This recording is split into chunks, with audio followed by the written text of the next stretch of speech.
मैं छुट्टी पर घर आ रहा था, तभी अचानक मैंने देखा कि कुछ लोग एक 12-13 साल के बच्चे को मार रहे थे।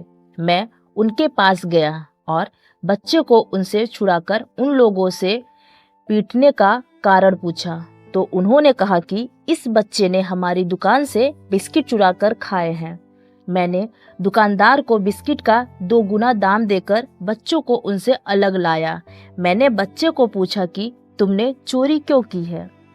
तो उसने कहा, साहब, मैंने चोरी नहीं की, मैं कल से भूखा था और भोजन की तलाश में इधर घूम रहा था कि अचानक मेरी नज़र दुकान के पास पड़े बिस्किट के पैकेट पर पड़ी, जिसे एक कुत्ता खाने की कोशिश कर रहा था। मैं कुत्ते से छीनकर बिस्किट खाने लगा तो इन लोगों ने देखा और मुझे मारने लगे। फिर मैंने उसका नाम पूछा तो वह बोला, छोटू। मैंने उसके माता पिता के बारे में पूछा तो पता चला कि वह अनाथ है, वह काम की तलाश में भटक रहा है। मैं छोटू को अपने घर लाया। मेरे घर में मेरी माँ ही थी, क्योंकि बहनों की शादी हो चुकी थी और पिताजी कुछ वर्ष पहले ही गुजर चुके थे। छोटू के घर आने से माँ को भी काम में राहत मिली। घर का छोटा मोटा काम अब छोटू कर लेता था। मेरी छुट्टियां समाप्त और मैं ड्यूटी पर गया और छोटू को बोलकर गया कि अब वो माँ का ख्याल अच्छे से रखे। मैं वहाँ से रोज माँ और छोटू बात कर लेता। एक दिन माँ को अचानक दर्द हुआ तो छोटू ने माँ को डॉक्टर को दिखाया और जांच के बाद डॉक्टर ने छोटू से कहा कि उनकी दोनों किडनी खराब हो गई हैं। अब ये जिंदा नहीं रह सकती।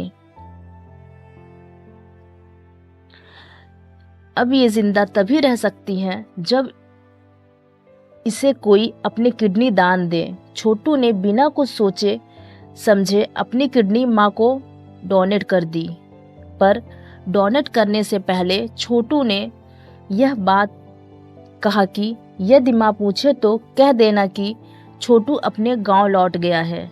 सुबह हुई तो माँ जिंदा थी, पर छोटू बहुत दूर जा चुका था। माँ ने डॉक्टर से छोटू के बारे में पूछा तो उन्होंने ऐसा ही कहा जैसा छोटू ने कहा था।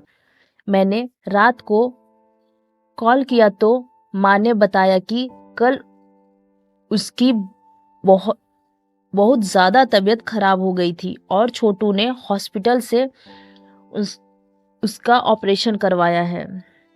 मैंने पूछा कि छोटू कहाँ है, तो माँ ने कहा कि वह अपने गांव लौट गया है।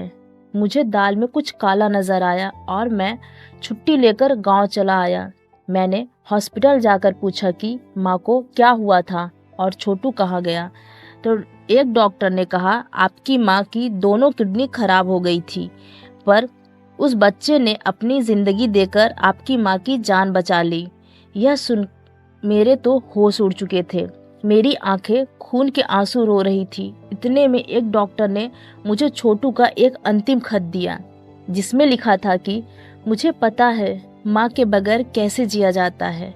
मेरी ज़िंदगी पर आपके बहुत एहसान है। मैं खुश हूँ कि मेरी ज़िंदगी से आज कोई अनाथ होने से बच गया, और इतने दिनों में मुझसे कुछ गलती हुई हो तो माफ़ कर देना। अलविदा।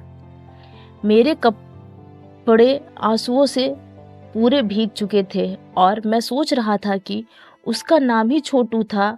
उसका काम तो बहुत बड़ा था। दोस्तों, कहानी पसंद आई हो तो एक लाइक और अपने दोस्तों से शेयर करना ना भूलें। रोजाना ऐसी ही कहानियों के लिए चैनल को सब्सक्राइब करना ना भूलें। धन्यवाद दोस्तों।